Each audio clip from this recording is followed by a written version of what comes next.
Hey guys, so I've been on my yearly Zelda kick recently, playing through a lot of the games, new and old, and voicing my thoughts and opinions with others. And something that comes up very often is the term old school Zelda formula, or the classic Zelda formula, or some other paraphrased version of that. And today I want to discuss just what that means, why is it so effective, and what does the future of this franchise look like?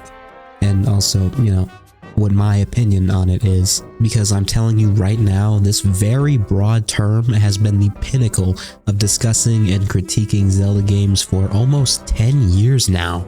And I will get into it later on, but I just don't think it's the right way to go about the discussion of these games and what they might look like in the future. To understand this is to first understand why this term even started coming up in the first place.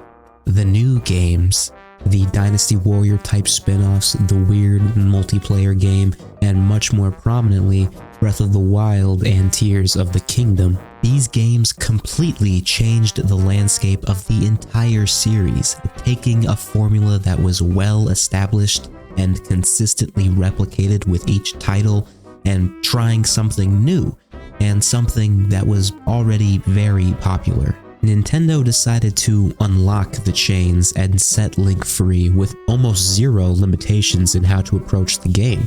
You get all the necessary powers right off the bat, and then you just go off and do whatever you want. So then what's this overarching formula I've been talking about? Well, it depends on who you ask, really. To some people it's just about the vibes feeling a bit different, or something more specific like the older games having better dungeons, or it's just a representation of people's nostalgic feelings for a time when games and life was much more fun and simple. I know for me, it's always been a mix of many of these things, and I want to be careful about not repeating myself from one of my previous videos because a lot of it has to do with the differences of open and linear progression. So I will try to be a bit more specific about what I mean this time. In the quote-unquote classic games, which is how I will be referring to pre-Breath of the Wild Zelda games for this video, they are not really open-world games. Some are more open-ended than others, but they aren't your typical cookie-cutter open-world games, and they definitely are not as open as Breath of the Wild. The progression system is much more focused and also limited, both to its advantage and disadvantage, and this progression is the first and most important point I want to make about the old school Zelda formula. This to me is what differentiates the old school formula to other games in general, and this is how it goes. Typically, when you start a Zelda game, you have nothing. You eventually get a sword, go through an intro to Link and his surrounding area, and something will eventually set the plot in motion. You get to a dungeon, you fight a mini-boss, you get an item, do some puzzles, kill the final boss, and continue. And at some point you get access to the rest of the world, but the thing is most of it is closed off, so really you only have one actual direction to go. And this to me is both a strength and a weakness in the old school Zelda formula. It sucks that you have this interesting atmospheric world that you want to explore, but you just can't because you don't have the one specific item to unlock the area, or you haven't done the one specific side quest to gain access. But I also feel it has certain advantages by giving you more motivation to actually progress the story, because it really is a nice feeling when you get to a seemingly insurmountable obstacle and then getting a new item from a dungeon to try out around the overworld to get some reward. And that's the other thing, rewards. It makes the limiting overworld much more worth it to explore, knowing that whenever you do get that one item, you will be sufficiently rewarded for your time when you use it to unlock something new or solve some overworld puzzle, instead of a trend that we've seen a lot in games recently where yes, the world is open for you to explore, but rarely are you ever going to be well rewarded for your time. And this way of progression is what the old school Zelda formula means to me.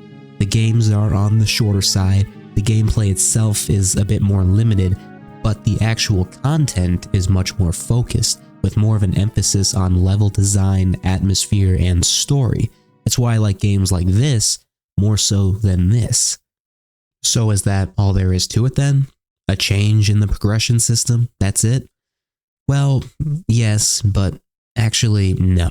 It's also about uniqueness, variety, personality, story, side stories, nostalgia, the quirkiness, motivation, and so on.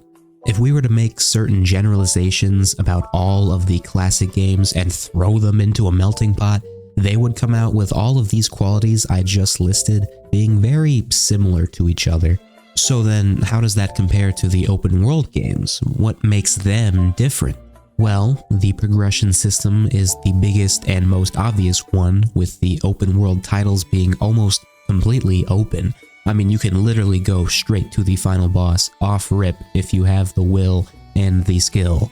And I think this big change kind of trickles down into all of the previous qualities about classic Zelda that I just mentioned. Opening up the world gives the player more freedom to make the adventure their own, which is nice, but it also has the side effect of making the story much less impactful and a bit harder to follow properly. And don't get me wrong, I think Breath of the Wild story is totally fine on its own, but it's the way the narrative is presented to you that makes it a bit dissatisfying. You don't need to unlock every memory or even free all of the divine beasts to beat the game. You are given the freedom to choose not to do that if you don't want to. Whereas if this was going by that darn classic Zelda formula, you would probably be forced to do all of them, and in a specific order, before actually going to Ganon. And really, that's up to you which approach you prefer. If you want to be spoon-fed a story and you want someone to just point you in one correct direction, then classic Zelda would be for you. And if you want to have the freedom to choose where your adventure goes, then Breath of the Wild or Tears of the Kingdom would be a better fit for you. And that's really what I mean by this one big change in game design having such massive reverberations over the entire game. It changes the linear progression, it changes the significance of the story, and it changes some of the smaller and more under the radar things like proper reward system, unique level design, and worthy side quests, and exchanges that for more open-ended exploration, combat, and general game mechanics, because mechanically, Breath of the Wild and Tears of the Kingdom are the most impressive Zelda games to date. So when I think of the old school Zelda formula, I think of these things. Maybe not necessarily elements that we lost, but more so elements that were traded out for something different, or elements that became more relegated to the background. Like I could say Majora's Mask has more unique, funny, and quirky characters and side quests, and that could be true, but I wouldn't be surprised if Breath of the Wild and Tears of the Kingdom had just as much of that content, if not more. But the difference is that you don't notice it as much in these newer games because all of that content is far more spread out. Or you can say that classic Zelda is much more focused on clever puzzles and dungeons, when in reality, Breath of the Wild and Tears of the Kingdom have way more puzzle-focused content.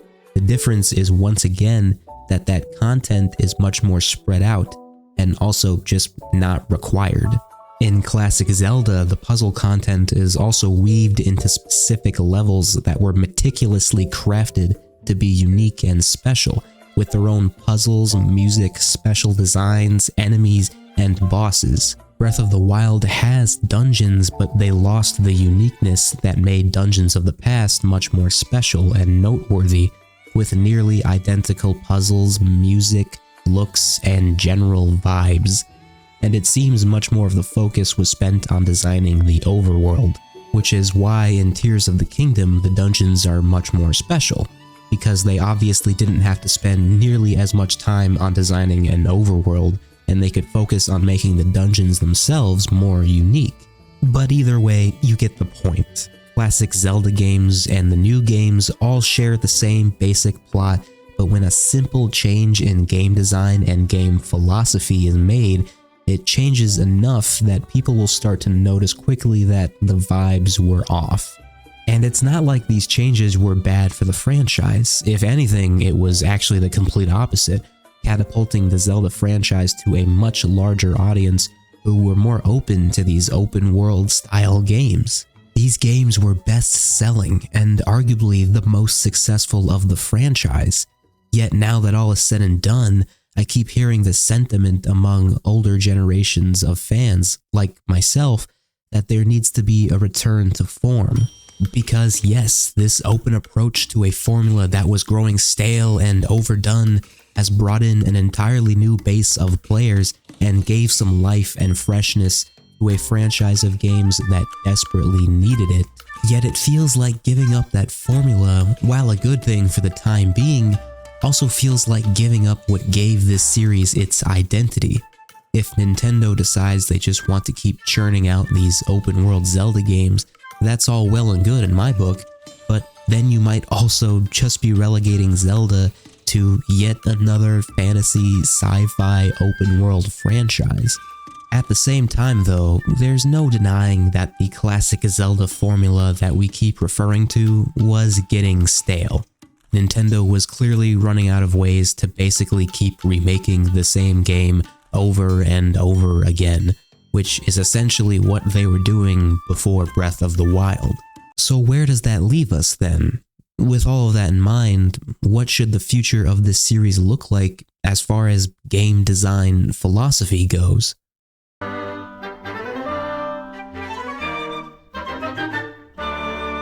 Echoes of Wisdom. Now this to me is a very important piece of the puzzle.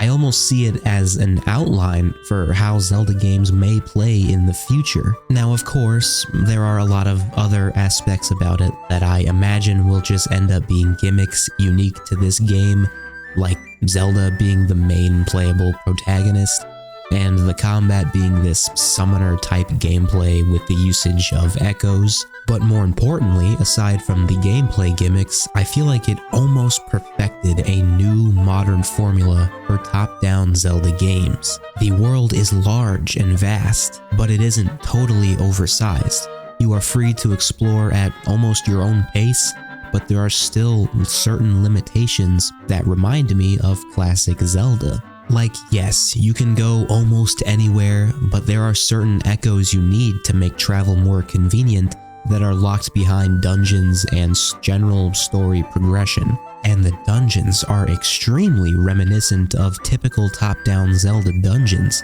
Fast-paced, puzzle-focused areas that are well interconnected and more than capable of stumping you from time to time. And for the music, Nintendo went away from the ambiance tracks that we got in Breath of the Wild and Tears of the Kingdom and decided to embrace a more traditional style with more bombastic and catchy music, which better fits the vibe this game is trying to give off. Now, this isn't a game you would spend like 500 hours in and still find new interactions.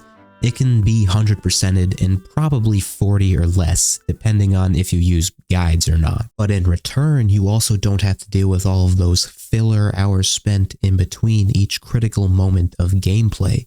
Instead, you just get new, meaningful content thrown at you again and again and again, and the game never really slows down too much. I don't know. In my mind, Nintendo is really onto something with this design formula for Echoes of Wisdom.